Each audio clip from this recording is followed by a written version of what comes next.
3. Assalamualaikum warahmatullahi wabarakatuh.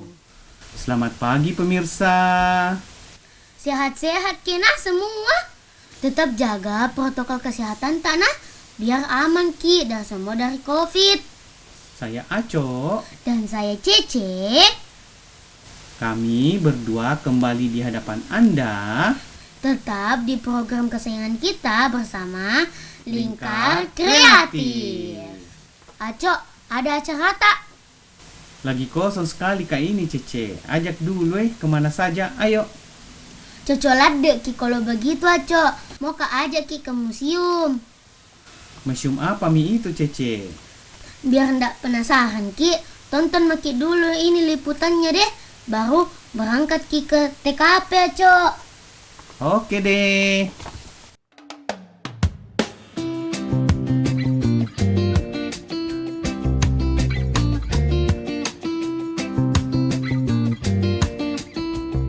Pemirsa, tentu tak ada yang tidak menyangka jika salah satu rumah di kawasan elit Puri Mutiara di Jalan Mungisidi Baru, Kota Makassar menyimpan sejuta kisah tentang perjalanan tradisi dan budaya peranakan Tionghoa. Rumah ini adalah museum yang merupakan potret akulturasi budaya antara budaya etnik Tionghoa dan budaya etnik Bugis Makassar yang disebut Tionghoa Peranakan, yang oleh pemiliknya dinamakan Galeri Rumah Kebaya Makassar. Di rumah ini tersaji berbagai benda dan busana Tionghoa yang selama ini mewarnai perjalanan sejarah etnik Tionghoa hingga menyatu dalam tradisi dan budaya di kota ini. Galeri Rumah Kebaya tersebut milik seorang politisi dan pengusaha peranakan bernama Arwan Cahyadi. Ia adalah kolektor benda-benda tua yang memiliki nilai sejarah terutama yang terkait dengan tradisi dan budaya Tionghoa peranakan.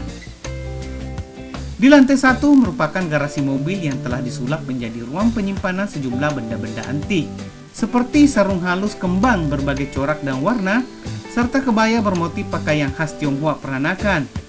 Di sisi lainnya terdapat mesin jahit tua, alat elektronik tua, guci tua, meja tua dari batu marmer, serta berbagai furniture tua yang umumnya digunakan di rumah keluarga Tionghoa peranakan. Di lantai 2 galeri ini, barang-barang tua yang dipamerkan lebih bernilai sejarah lagi loh pemirsa, alias lebih tua lagi. Selain furniture tua yang terbuat dari kayu hitam yang kokoh, terdapat kepala naga liang leon yang berumur seratusan tahun, lampion tua yang terbuat dari kayu, sejumlah boneka potehi, pakaian pengantin tradisional etnik Tionghoa, pakaian tradisional Tionghoa dari sepatu hingga baju dan celana, serta foto-foto tua dan buku-buku tua beraksara lontara dan lain-lain sebagainya. Kebetulan orang tua saya meninggalkan sejumlah barang-barang tua peninggalan orang tuanya juga. Itu ada berupa perabot, ada berupa keramik, kacamata tuanya, ataupun pulpennya. Jadi kalau kita lihat di belakang ini, ini meja belajar saya waktu kecil. Waktu saya SR berarti sudah sekitar 60 tahun. Kami dengan bersaudara, dengan cukup satu meja ini kita biasanya punya jadwal untuk bisa menikmati meja seperti meja belajar seperti ini. Dan saya yakin apabila barang-barang ini kita cintai, barang-barang itu akan mengunjungi kita. Dan ternyata waktu saya mulai merawat, memelihara, satu persatu barang itu datang, baik itu dibawa oleh makelar barang antik, ataupun tergolong dari barang-barang vintage misalnya seperti radio tua dan lain-lain yang kita lihat. Arwan Cahyadi mengaku bahwa barang-barang dalam galerinya ini selain warisan dari orang tua dan leluhurnya, juga diperoleh dari sesama kolektor barang antik, pasar barang antik, ataupun makelar barang antik. Yang menarik, di salah satu etalase kaca, ada perlengkapan karo tinggi pengantin perempuan etnik Tionghoa sejenis saloko atau penutup kepala yang penuh manik-manik berwarna-warni, lengkap dengan pakaian dan sepatunya yang digunakan pengantin perempuan pada malam sebelum pernikahan digelar. Pakaian ini merupakan pemberian seorang kerabat yang dahulu adalah Andrung Bunting atau perempuan yang mengurus pengantin dan telah meninggal dunia di usianya yang hampir 100 tahun. Yang menarik lainnya adalah manuskrip tua beraksara lontara yang berisi kisah mitologi dan legenda dari negeri Tiongkok yang telah dikopi secara digital dengan difasilitasi melalui Kementerian Agama, PPIM UIN Jakarta, CSMCI University of Hamburg Jerman, dan Akademi Expert DMC. Kita juga mempunyai koleksi buku-buku tua, ya. Ada menarik di sini, yaitu saya mempunyai koleksi buku yang dibuat 100 tahun lebih oleh orang Tionghoa, tetapi beraksara Lontara. Iya.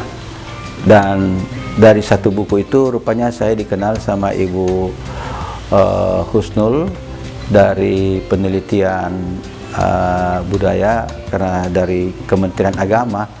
Padahal saya berkenalan dengan beliau dan beliau menolong saya untuk menghimpun data-data atau buku-buku tersebut daripada hancur, ya.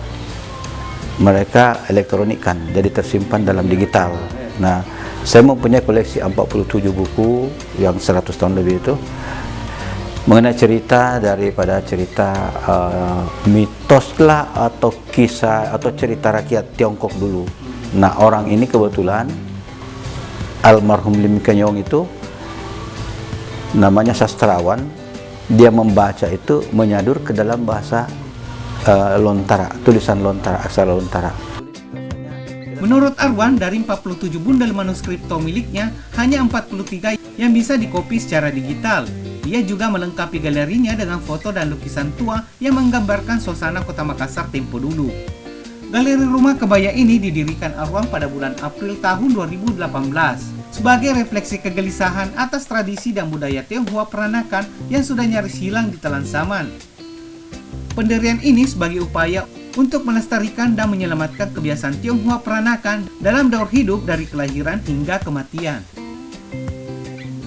Yang saya ingin sampaikan bahwa tolong anak-anak remaja, anak muda kita, generasi penerus, hargailah barang-barang ini, karena ini barang yang sudah susah kita peroleh, dan lebih dari itu, dengan kita mengenal budaya, kita semakin beretika dalam bertutur kata, lebih beretika menghargai orang tua, dan lebih beretika karena kita ikut menyayangi barang-barang berharga peninggalan leluhur kita.